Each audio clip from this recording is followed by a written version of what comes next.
Welcome back, everybody. Apologize about the change of outfit right now. We had a slight bit of technical difficulty because apparently this shirt shows this background on the other camera. So I figured it would be best not to be invisible and be a floating head.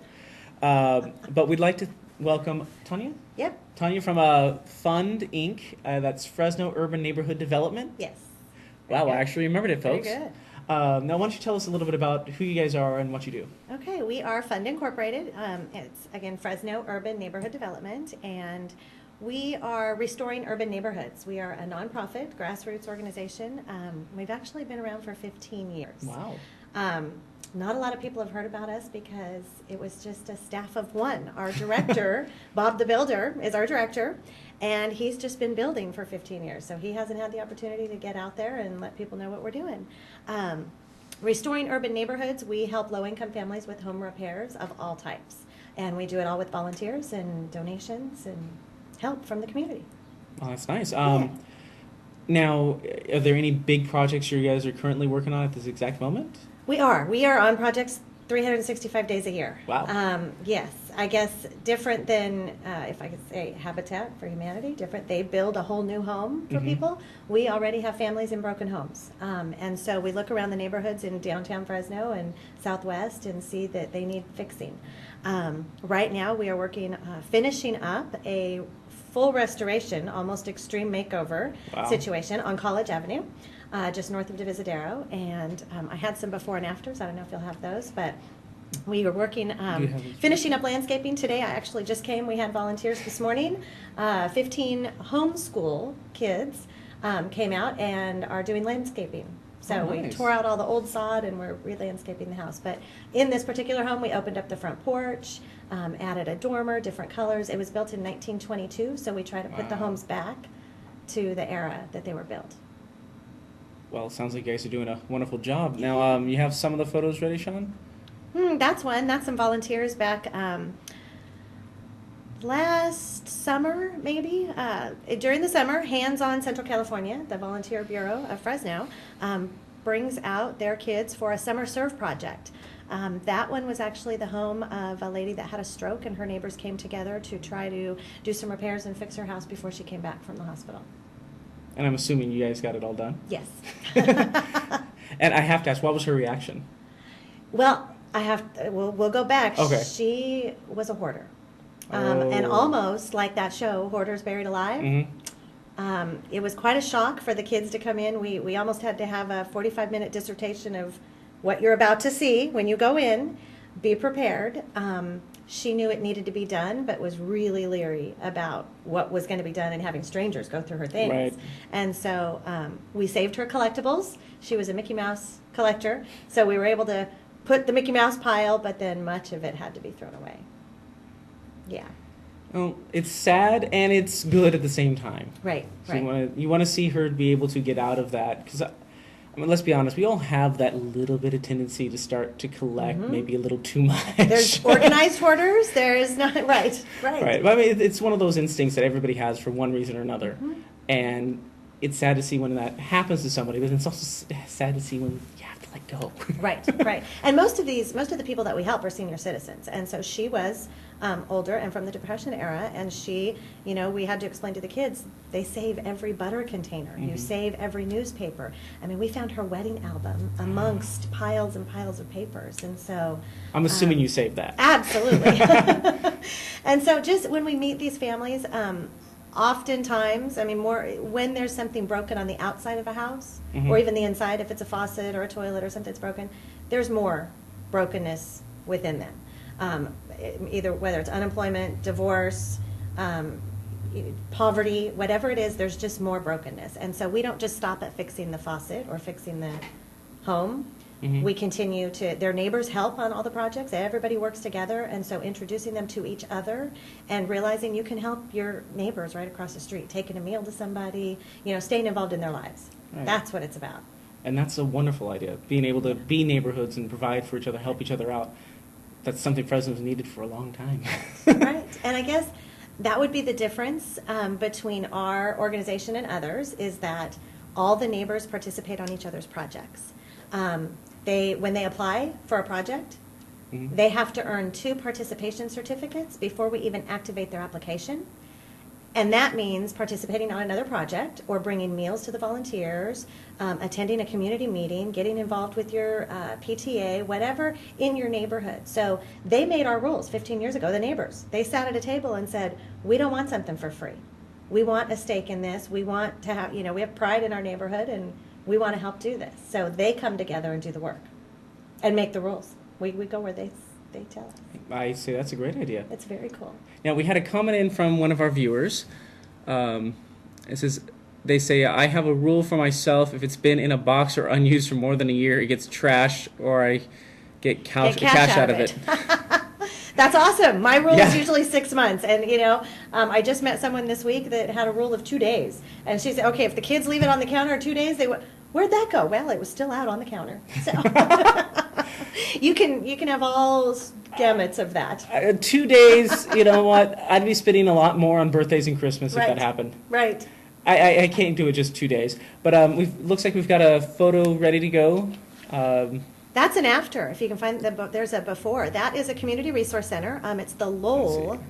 Which one's the before? Neighborhood. He's going to flip through them and then bring it up to the audience. Oh. Go back. That's a driveway. Okay. The Lowell Neighborhood Resource Center. Most of our work right now, we have a 3-year focus in the Lowell neighborhood, which is also, if you've heard, the mayor's there, the police force is there. The focus right now is in the Lowell neighborhood to make a difference, revitalize that neighborhood, put in all the resources, and figure out how to move forward to the next neighborhood and make a change. So what works here? So the Lowell Neighborhood Resource Center is a place where families, parents come together to get resources, but they didn't have a place for their kids. So they're all coming and the kids are running around. And so that parking lot, our director, Bob, has an amazing vision, and that is now the Community Resource Center. Wow. And the community did that. The kids in the neighborhood, the families, they came together. That's cement painted. It's not grass. Okay. There's gardens. There is a computer lab. Computers were donated to that. There's a stage where the kids can perform. Wow. It's pretty amazing. That was before my time, but it's amazing. Sounds like, I hate to say it, sounds better than some of the schools around here right now. Yes. The computer lab and the stage to perform. It's awesome. So this, if you go back, there's a worse, but we're going to look for the before because this is a great story. That's an after? That's an after. There you go. Before? Okay. This is the hardest one to explain because I promise this is the same house. That's the before.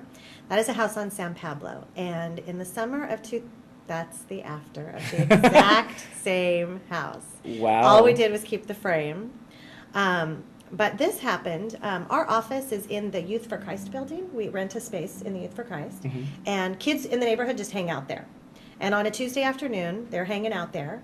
And one of the girls in the neighborhood, she was 12 at the time, so this was 2 summers ago. She was hanging out at Youth for Christ and said to Bob, "Are you the guy that fixes houses?" And he said, "I am. Why?" And she said, "Well, I think my grandma's house could use some help." And we found out that her and Grandma were actually living in the garage. The home had been taken over by some unhealthy male situation things, and that wasn't her problem. She said, "We don't have any lights." We said, "Well, okay, what does that mean?" So we went down to the house and met with the family and checked it out. And they had one electrical outlet that had worked for over 2 years. Wow. So we saw these cords and these plugs and honestly a fire hazard and more hazards in the home. The floors were uneven. This home was also built in the 1900s, early. Floors were uneven, toilets were falling through the floor, sinks were falling through the countertops. Just really crying for help, this house. And so with the help of volunteers, we moved out Jasmine, her grandmother, and their family with family members. And for 6 months, we had volunteers come in and we tore it down and see what you see, a 4-bedroom, 900 square foot, adorable little cottage. Yeah, that's a beautiful home. It is gorgeous. The inside we had donated. I actually got on Craigslist and said, "Can I have it for free instead of buying it?" And so I got a whole bunch of furniture donated for the inside because most of these homes in these neighborhoods are infested also. And so you take care of that problem and then you don't bring back in what furniture they even had. These folks can't afford bread. They can't afford paint. They can't afford to fix things. And so, we bring together their neighbors. And actually, their neighbors also were very instrumental in baking cookies and walking to the front of the line at social services and getting things in place so the healthy family could come back in. Well, that's great to hear. And so, yeah, it's very cool. And do we have any other photos here? This is the house we were at today. This Oh, is the really? landscaping we're working on. This is on College, and the before is a little gray box. This is the before. There it is. That's the before? Yes, built in 1922. Most of these homes, the homeowners have closed in the front porches. They've added a room or had an office over the years. Mm-hmm. And so we open up the front porches, put them back to the era. If you can see the colors on that house, it's just so cute. So many. And we are out there every day, and neighbors are stopping by, and people are driving by, and they're touring the inside. She just welcomes anybody to come in and check out her new place, because walls have been taken out. That's pretty much an extreme makeover also. Wow. And I hate to say it, but I credit your photographer. That is a beautiful shot. Okay. That was my iPhone 4. That was your iPhone? Thursday, last Wednesday. Wow. That was our sky in Fresno. Look at that sky. That was, I know. When I saw that picture, I was You like, had that is beautiful. the 2 minutes that we had a blue sky in Fresno? Yes. Isn't that That's awesome? a beautiful shot. Yeah, thanks. Now, was that all the photos we've got, or were there a couple more? Those might have been, that's just some volunteers. That's a typical day at F.U.N.D, doing fences. For about 15 years, or 10 years, I should say. We've been doing this 15, so for about 10 years. Mostly fences, smaller Mostly fences. repair work. Fences and roofs. Roofs are a little bit harder right now. We can't really seem to find any roofers. We know there's a lot of unemployed roofers out there. Call us. I think they just want to get paid. I It is know, part of it. I know, but we you don't meet blame people them. when you're volunteering. True. You don't know who you're going to meet. Yeah, We're you going to might- hook you up. Might end up running into somebody who's looking to hire. Absolutely. Well, it's definitely a great thing you guys have been doing for the community. Now, how would somebody go about contacting you guys for to start working with you guys? Well, our website is www.fundinc.org. So F.U.N.D, Inc, F-U-N-D-I-N-C, .org. And just copy that right there, guys. There you go, Funding. funding.org, yeah. We welcome volunteers. We're actively, looking for volunteers, partnering the low-income homeowners with community service groups. I'm really getting booked up for the spring break. We have lots of church groups from out of town even that used to go to Mexico. Mm-hmm. They come right down here and learn there is much more of a connection to the urban Fresno than maybe to Mexico. And so they keep coming back. So we book up for the summer with a lot of high school, college kids. So we welcome families. We will even take your 6-year-old. We had little babies right now painting the fence and cleaning and Aw. digging dirt out of the front yard this morning. It was awesome. So volunteering, we're privately funded, so donating. Of course, we welcome your cash. We're privately funded, so foundations, grants, friends and family and neighbors. So basically, you take just about any kind of donation: physical labor, Mm-hmm. time and effort, money. Yes, and resources. Resources, yeah. Absolutely. If you can volunteer your expertise in the construction field, or you have extra supplies that you can donate, absolutely. Or you just want to help out. Help out, yes, Yeah. yes. You get to meet the neighbors, and they cook. They cook amazing food. Oh. We have lunch with we just had some nice burritos. And you didn't bring any with you? Oh, shame on you. No, most of our audience knows I'm a big eater. I'm always about the food. It here. is about the food. Every project is about the food. Well, this is Fresno, right? Yes. And Fresno's all about the food. is the Yes. center of San Joaquin Valley's food Yes. network thing here. So yeah, everything's about the food in this town, and this, however, is a lot better than just the food. Yes, it is. I'm Yeah. glad to Touch see and that this family. is here. And how many people do you have working with you guys now? I mean, just the standard staff. There's you just mentioned, two. Just two now? Yes. We So- doubled our staff when we Double hired your me. Bob's been doing this since 1995. He actually came from Habitat, and I joined. This will be my third summer. Summer. Bob and our kids grew up together, and I wasn't sure what he did, and I was looking for something more meaningful than what I was doing. I was selling copiers. Yeah, it's a good job, but not so. Yeah. Yeah, so I met Bob and toured the neighborhood, and that day made the decision, this is the coolest thing. So it's just Bob and I. Making a big difference, so with all the volunteers and families. Well, we're glad to have you, and thank you for coming to Fresno Thank you. and doing all this. Thanks for having And me. we're going to go ahead and go to commercial break, folks.